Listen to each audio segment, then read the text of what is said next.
નમસ્કાર મિત્રો, આપણી યુટ્યુબ ચેનલમાં આપ સર્વ દર્શક મિત્રોનું હાર્દિક સ્વાગત છે.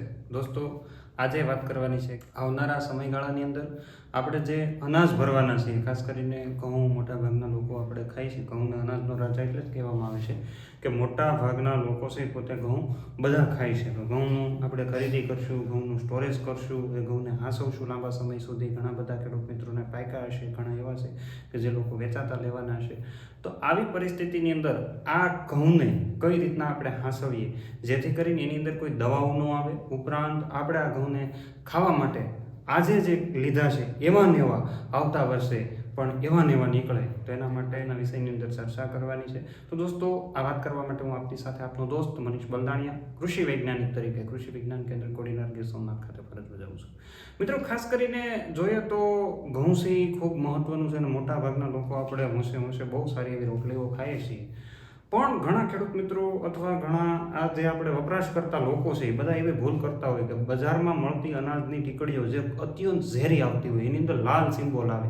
તમે જોજો, આ બધી ગોળીઓ છે એ કદાચ ખતરનાક સાબિત થઈ શકે, અથવા ઘણા બધા અમુક પ્રકારના એવા અનાજના જે પાવડરો મિલાવે છે તો એ એના શરીરની અંદર બહુ મોટું નુકસાન થાય. ક્યારેક ગોળી આપણા ઘઉં દળાવા જાય ને ત્યારે પીલાઈ ગઈ હોય, આવું 1-2 કેસ બનેલા છે આગળના સમયગાળાની અંદર, કે જેમાં પછી ઘણીવાર પરિવારનું પણ ઘણું બધું નુકસાન જતું હોય છે.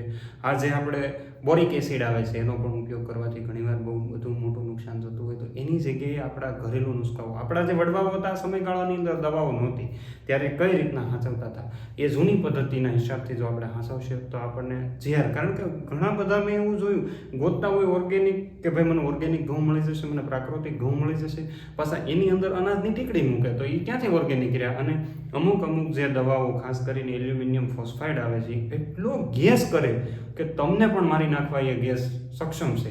તો આપણે એ ઘઉંની અંદર 12 મહિના સુધી એકના એક પીપની અંદર, ટીપણાની અંદર નાખીએ, બેરલની અંદર નાખીએ, કોઈ વસ્તુની અંદર નાખીએ, એમાં એ ટેકડીઓ બે નાખીએ, એ કેટલો ગેસ આપણા દાણાની અંદર જતો હશે ને એ પછી આપણે ખાઈએ તો આપણને બહુ બધું નુકસાન જતું હોય. એટલે દોસ્તો, આજનો સમય છે ઝેર વગરનું ખાવાનું, અને આની અંદર જોઈએ તો આપણે હાંચવવામાં પણ ઝેરનો ઉપયોગ કરીએ, સેમ છતાં આપણા ઘઉંની અંદર ધનેડા ન પડે એની આપણે ખાસ કાળજી રાખવાની છે. નહીં તો મોટા ભાગે કે સાહેબ તમે આ દવાઓની વાત કરો કે એ જો અમે ન મૂકીએ અનાજના ટીકડેલું, બોરિક એસિડની વાત કરીએ તો અમારા ઘઉં છે એ ધનેડા પડી જાય, અમારે બગડી જાય, અમે સુરતની અંદર રહેતા હોય, નાની એવડી રૂમ હોય, અથવા તો અમારે એટલો બધો સૂર્યપ્રકાશ ન આવતો તો અમારે ક્યાં મૂકવા જવા, આવી બધી પરિસ્થિતિનું નિર્માણ થતું હોય. તો આવા દોસ્તોએ અથવા તો આપણા જે ખેડૂત મિત્રો છે ખાસ એવી કાળજી રાખવાની છે. દોસ્તો, અત્યારે ઘઉંની માતબાર સિઝન ચાલી રહી છે.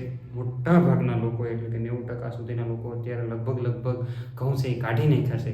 આ મોટા ભાગના લોકો એવા હોય છે કે જે ઘઉં કાઢીને ખેડૂત પાસે ઘણીવાર અપૂરતી વ્યવસ્થાના કારણે એને સીધું માર્કેટિંગ કરી દેતું હોય છે.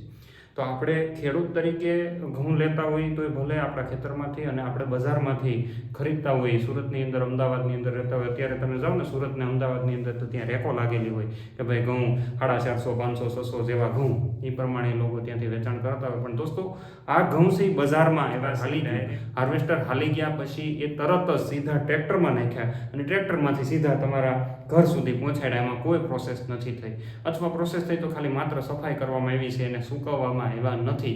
એટલે જ્યારે પણ આપણે બજારમાંથી ઘઉં લઈએ અથવા તો આપણા ખેતરમાંથી આપણે ઘઉં લઈએ તો એને મિનિમમ 4 દિવસ સુધી એને તડકો ખવડાવવો જોઈએ. આપણે 4 દિવસ સુધી તડકો ખવડાવતા નથી. દોસ્તો, તડકો એવો ખવડાવવો જોઈએ કે મોઢાની અંદર દાણો મૂકીને 2 દાંત વચ્ચે દબાવીને એટલે કટનારાનો અવાજ આવવો જોઈએ. ડાયરેક્ટ છેપાવવો જોઈએ નહીં, તો એની અંદર ભેજ છે. જેટલો ભેજ વધારે એટલી જંતુ પડવાની. તમે જોયું છે ધનેડા તો તમને દેખાય, અમુક જીવાત તો તમે સાળો ને પછી તમને દેખાશે. હજી એને જો માઇક્રોસ્કોપિક રીતે જોવામાં આવે તો બહુ બારીક જીવાત અને આપણા શરીરની અંદર આપણે નાખીએ છીએ. એટલે દોસ્તો, ખાસ એ કાળજી રાખવાની છે. 4 દિવસનો ઘઉંને તડકો ખવડાવ્યા પછી રાતે દાણો ચડાવવાનો છે. એ દાણો ભૂકો બોલી જાય પછી જ એ ઘઉંને આપણે ખાવા માટે ગમે એની અંદર સ્ટોર કરવાના છે. એટલે ખાસ એ કાળજી રાખવાની છે. કેવી કાળજી રાખવી આગળ આપણે વિડીયોની અંદર ચર્ચા કરશું. પણ દોસ્તો, એ પહેલાં હવે ઘઉં સુકાઈ ગયા, બરાબર ભરી લેવાના છે, તો એની અંદર એવું હું નાખીએ તો આપણને ધનેડા ન પડે અથવા કોઈ જીવાત જંતુ ન પડે, બરાબર. આપણે એને મલ્લું તરીકે ઓળખીએ, જે ઈયળ પડી જતી હોય, ઈયળ ન પડે, તો એના માટે થઈને આપણા વડવાઓ બહુ જૂના જમાનાની અનાજની કોઠીઓ બનાવતા હતા. બહુ સારી એવી કોઠીઓ હતી. એની અંદર કોઈ દવાનો ઉપયોગ નહોતા કરતા, તોય સારા રહેતા હતા. તો એની અંદર જોઈએ તો ભરવાડના ખાસ કરીને જીવાત ભગાડવા માટે આપણે ઘરેલું ઉપાય તો લીમડાના પાંદડા છે. તો લીમડાના પાંદડા તમારા માટે ખૂબ અગત્યના છે. આપણે 5 મણ જ્યારે ઘઉં ભરવાના હોય ત્યારે શરૂઆતને બેરલની અંદર ભરીએ ત્યારે બેરલના તળિયા એક લીમડાના પાંદડાનો એક એટલો જાડો છે એ, એટલે કે 2 ઇંચ જાડો છે એ લેયર લગાડીને પાંદડા છે ને સૂકા રાખવાના છે. જો વજનની વાત કરીએ ને લીમડાના પાંદડાની, તો દોસ્તો 5 મણ ઘઉં ભરીએ ને તો એની અંદર 2 કિલો લીમડાના પાંદડા નાખવા જોઈએ. કદાચ એ દળાવતી વખતે આપણા પેટમાં વૈયા જશે ને તો આપણને નુકસાન નહીં જાય, કારણ કે એની અંદર એઝાડિરેક્ટિન હોય અને નિમ્બિન હોય જે જીવાતને ભગાડવાનું કામ કરે છે. અને આપણે લીમડાની કૂપળો ન ખાતા, એટલે સૂકા લીમડાના પાંદડા 2 કિલો જેટલા 5 મણ અનાજની અંદર નાખો તો તમને ઘણો બધો ફાયદો. એટલે પહેલું બેરલની અંદર ભરીએ એટલે થર લાગી જાય, પછી પાછું 2 ફૂટ સુધીનું અનાજ ભરી દેવાનું, પછી પાછા લીમડાના પાંદડા નાખવાના છે, વળી પાછા ઘઉં ભરવાના છે, પછી પાછા લીમડાના પાંદડા નાખવાના, પછી થોડા ઘઉં ભરીને આપણે એનું મોઢું છે બંધ કરી દેવાનું, ઢાંકણું બંધ કરી દેવાનું. હવે બેરલમાં ન ભરવા અને પ્લાસ્ટિકની થેલીની અંદર ભરતા હોય તો પણ આપણે છે એ લીમડાના પાંદડા 5 મણમાં 2 કિલો નાખીને ઉપયોગ કરવાથી મોટા ભાગની જીવાત એની અંદર પડતી નથી. એટલે ખાસ તમારે કાળજી રાખવાની છે. બીજું જાડું મીઠું, બજારની અંદર તમે જશો ને તો રાજસ્થાની લોકો ઓલા મોટા મોટા ગાંગડા મીઠાના વેચવા આવે છે. એ મીઠાનું કામ એવું છે કે ભેજ શોષવાનું કામ કરી લે છે, કે જેસે એ અનાજની અંદર જે કાંઈ ભેજ છે એ ભેજ શોષી લેશે, ભેજ શોષી લેશે એટલે એની અંદર કોઈ જીવાત પડવાની શક્યતા નહીં રહે. ભેજ જેટલો વધારે એટલે જીવાત પડવાની શક્યતા વધારે રહેતી હોય. એટલે મોટા મોટા ગાંગડા પછી એની આસપાસ તમે 2 ફૂટનો દર કરીને ગાંગડા મૂકી દેવાના છે. પછી એની ઉપર છે તમારે સાદું મીઠું છે આપણું નાખી શકાય, પણ સાદું મીઠું ન નાખવું હોય તો પણ હાલશે, પણ મીઠાના ગાંગડા મૂકશો તો પણ લાંબા સમય સુધી છે તમે સ્ટોર કરી શકો. એ સિવાયની વાત કરીએ તો ખાસ કરીને આપણા વિસ્તારની અંદર ગુજરાતના મોટા ભાગના લોકો છે એરડિયાનું મોણ દઈ દેતા હોય છે. 1 મણ ઘઉંની અંદર તમે 100 થી 200 ml એરડિયાનું મોણ આપશો એટલે એરડિયાનું જે કોટિંગ છે ઘઉં ઉપર લાગી જતું હોય એ એક પ્રકારનું છે રિપેલન્ટ તરીકેનું કામ કરશે. પછી એ જે જીવાત છે, ઈયળ છે, આપણા ધનેડા છે, કે કોઈ પણ છે ઈયળ કે ધનેડા એની ઉપર ક્યારેય ઈંડા મૂકી શકતા નથી. કોઈ પણ ખુદા હોય કે એ છે ઈંડા ન મૂકી શકે એટલે એમાંથી બચ્ચું થવાનું નથી, એટલે આપણને નુકસાન થવાનું નથી. અને બીજું ઉલટાનું એરડિયું થોડુંક છે એ શરીરની અંદર જશે તો ઘણું બધું એવું વળવાવું એવું કહેતા હતા, ઘણો બધો ફાયદો રહેતો હોય છે. ઉપરાંત એની અંદર રોટલી બનવાની શક્યતા પણ, મતલબ જે રોટલી બનાવીએ તો એની અંદર મૂળ છે ઓછું દેવું પડતું હોય, કારણ કે તેલ પી ગયા કહેવાય. આવું દેશી તમે વડવાઓને મળો ને તો એવી એની વાત કરતા હોય છે. એટલે અનાજના ટીકડા કરતા જો આ વસ્તુ કરવામાં આવે તો વધારે સારું રહેતું હોય. એ પછીની વાત કરીએ તો સૂકા લાલ મરચાં. દોસ્તો સૂકા લાલ મરચાંનો એક નાનકડો એવો થર નીચે આપણે જ્યારે બેરલ ભરવાનું હોય અથવા કોઈ ટાંકીની અંદર ભરતા હોય તો નીચે સૂકા લાલ મરચાં અને હળદર આ બંને જીવાતને ભગાડવાનું કામ કરે, કારણ કે મરચું તીખું હોય અને હળદરની અંદર કર્ક્યુમિન હોય. એ કર્ક્યુમિન અને જે કેપ્સિસિન છે મરચાંની અંદર કેપ્સિસિન હોય કે જે જીવાતને ભગાડવાનું કામ કરતું હોય. પાછા એની અંદર આપણે 2 મણ ઘઉં ભરીને પાછા સૂકા લાલ મરચાં અને હળદરના ગાંઠિયા મૂકવા જોઈએ. આ પણ ખૂબ સારો એવો ઘરેલું નુસ્ખો છે અને જેની અંદર ખૂબ સારા પરિણામ મળ્યા છે. એટલે અનાજના ટીકડાથી હવે સાવધાન, કારણ કે આ બધી વસ્તુ તમને સરળતાથી બજારની અંદર હળદર મળી રહી છે, હળદરના ગાંઠિયા, સૂકા લાલ મરચાં, બધી વસ્તુ મળી રહી છે. આંકડો દોસ્તો, આપણે જે ખેડૂતો છે ઘણો બધા આંકડાને બહુ સારી એવી રીતના પરિસ્થિતિ છે અને આપણા વિસ્તારોની અંદર ખાસ કરીને અમદાવાદ, સુરતના સિટીની અંદર કદાચ તમને આંકડો ન મળે, પણ મોટાભાગના ગામડાના વિસ્તારો છે અને આપણે ગયા તો ગામડામાંથી જ ક્યાં ગયા છીએ તો આંકડો છે. સૂકો આંકડો નાખવાથી પણ અમારા વડવાઓ એવું કહેતા હતા, ઘણા બધાને મેં વડીલોને પૂછ્યું તો એવું કહેતા કે ભાઈ આંકડો નાખવાથી પણ ઘણો બધો અનાજ થઈ આપણે લાંબા સમય સુધી સ્ટોર સારી રીતના વ્યવસ્થિત રીતના કરી શકીએ છીએ. એટલે દોસ્તો એ પણ ખૂબ સારો એવો ઘરેલું નુસ્ખો છે કે જેની અંદર બીજી કોઈ વસ્તુ છે કેમિકલ આવતા નથી. તો આપણા ઘઉં છે આપણે સારી રીતના અથવા કોઈ પણ અનાજની સ્ટોર સારી રીતના કરી શકીએ.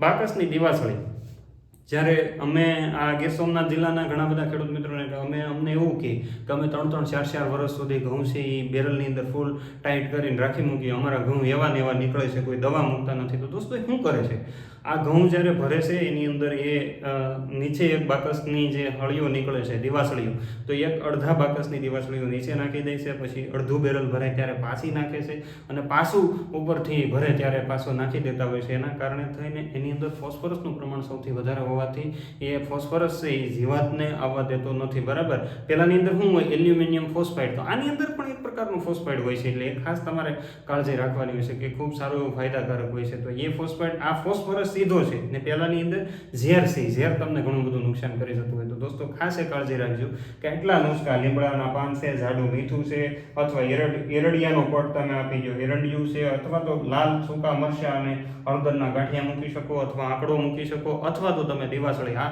એટલામાંથી તો તમને કોઈ પણ ઓપ્શન નજીકમાં મળી રહે, અને સૌથી સારામાં સારું કોઈ હોય તો લીમડાના પાન અને એરડિયું, આ તમને સૌથી બેસ્ટ રહેશે. કદાચ એ શરીરની અંદર જાય તો કોઈ નુકસાન કરતું નથી. હવે ભરતી વખતે કાળજી કેવી રાખવાની છે? મોટા ભાગના લોકો છે ઘણીવાર અજાણે ભૂલ કરી દેતા હોય. આપણે બધા ખેડૂત છીએ, આપણે બધા વર્ષોથી અનાજ હંસવીએ છીએ, પણ આપણને ઘણીવાર એવી ખાતરી ન હોય કે આપણી આ ભૂલ થઈ ગઈ. દોસ્તો, આખો દિવસ ઘઉં વીકવા હોય બરાબર તડકાની અંદર, એટલે ઘઉં ગરમ હોય. એ ગરમ ઘઉંને ભરી ગયો ને એટલે 100% કદાચ તમે ગમે એવું કરશો ને તો જીવાત આવવાની શક્યતા સૌથી વધારે રહેતી હોય.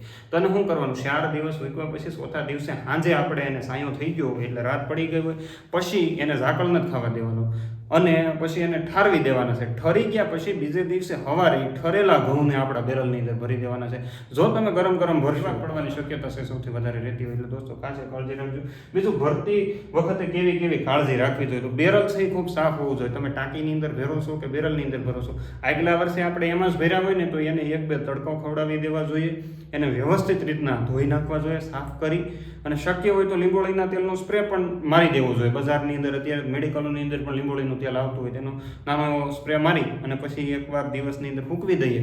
સૂકવી દીધા પછી 24 કલાક તડકામાં રહેવા દઈએ, અને પછી આપણે એની અંદર અનાજ ભરીએ તો તમને સૌથી વધારે બેસ્ટ રહેશે. બીજું, કોથળા.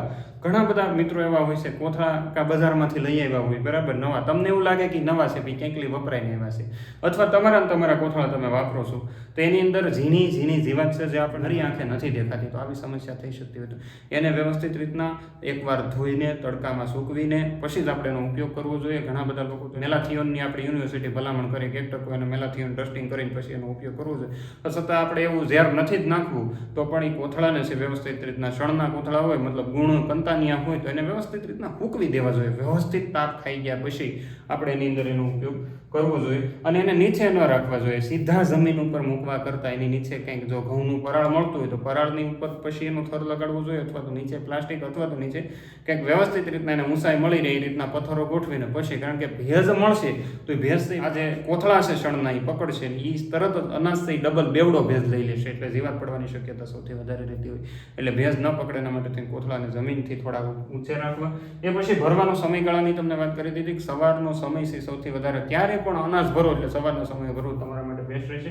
મૂકવાની જગ્યા, દોસ્તો ઘણા બધા લોકો એવી જગ્યાએ મૂકી દેતા હોય જ્યાં ભેજનું પ્રમાણ સૌથી વધારે રહેતું હોય. તો આવી પરિસ્થિતિની અંદર તમારે ખાસ કાળજી રાખવાની છે કે જ્યાં ભેજ ઓછો આવતું હોય, સૂકું રહી શકતું હોય એટલું અનાજ છે એ ભરવું જોઈએ, કે જેથી કરીને ત્યાં છે કોઈ પણ પ્રકારનો ભેજ એ આપણો અનાજ શોષી ન લે. આ આટલી અનાજ સંગ્રહણની તમને વાત કરવાની હતી.